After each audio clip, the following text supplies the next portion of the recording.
जे 4 से 5 दिन पहले पावर स्टार पवन सिंह जी अपना भूमि पूजन करे खातिर पूजन में लगभग 1,500 किलोमीटर मिठाई के 2 से 2.5 बीघा ई जमीन बाटे।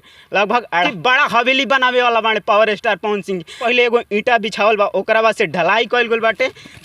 जी नमस्कार प्रणाम दोस्तों, अभी हम आ गइल बानी पावर स्टार पवन सिंह जी के जौन नया हवेली बनताटे ओहिजा। और एजा के रउरा लोग नज़ारा देख ली कि कितना बड़ हवेली बनताटे और चारों तरफ से बाउंड्री मार के और अभी काम बंद बाटे। और एजे 4 से 5 दिन पहले पावर स्टार पवन सिंह जी अपना भूमि पूजन करे खातिर आए रहे, जौन की तहनी लोग के खुद देख लो कि एजा पावर स्टार पवन सिंह जी भूमि पूजन कैले बने। जौन पूजन में लगभग 1,500 किलोमीटर मिठाई के सोशल मीडिया के अनुसार पता चलता है कि power star Pawan Singh ji 1,500 kilo मिठाई लेके आए रहे हैं भूमि पूजन करे। और बहुत काफिला भी जुटा रहे, बहुत सारा आदमी भी जुटा रहे, जौन की देख लो ई बाउंड्री कितना बड़ बाटे और कितना बड़ हवेली बनावे वाला बाटे पावर स्टार पवन सिंह जी। जौन की आरा में बनताटे, आरा से गांगे पुल से कुछ दूर हट के बाटे, जौन की हमनी के खोजत पहुंच गइल बन जा। और नज़ारा देख लीजा कि एजा अभी केहू बाटे ना, एकदम काम बंद बाटे। और बाउंड्री वाला जौन काम बाटे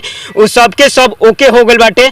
और चारों तरफ कहीं कहीं कुछ रखल गइल बाटे, ईंटा पत्थर। अभी काम बाद में चालू होई, लेकिन जौन बाउंड्री वाला काम बाटे ओके हो गइल बाटे। जौन की रउरा लोग देख लीजिए चारों तरफ बाउंड्री एकदम ओके बाटे। और कितना बड़ बाटे ई बाउंड्री, लगभग ऐसा लागता कि 2 से 2.5 बीघा ई जमीन बाटे, लगभग 2.5 बीघा के करीब में लागत बाटे। और बहुत ही बड़ा हवेली बनावे वाला बाटे पावर स्टार पवन सिंह अपना आरा गांगे पुल से कुछ दूर हट के बाटे, जौन के रउरा सब आके देख सकत जा। और बाउंड्री मरवा के छोड़ देले बाटे और काम अभी रुकल बाटे। एजा हमनी के ऐनी हजा तक केहू बाटे ना, लेकिन एजा के हमनी के नज़ारा खुद रउरा लोग के देखावत जे का नज़ारा बाटे और कैसे मारल गइल बाटे बाउंड्री। जौन की देख ली नीचे पहले एगो ईंटा बिछावल बा, ओकरा बाद से ढलाई कइल गइल बाटे।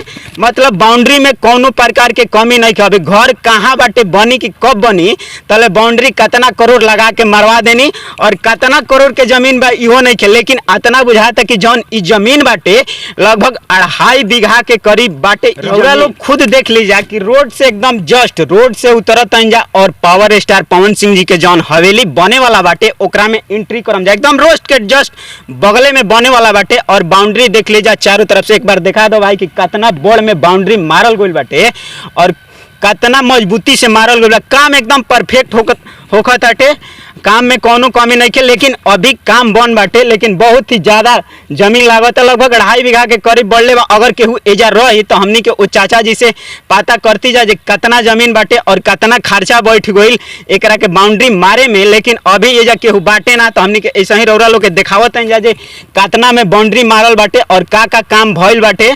लेकिन काम बंद बाटे अभी फिलहाल में, और केहू एजा बाटे ना। अतने कह के जय हिंद।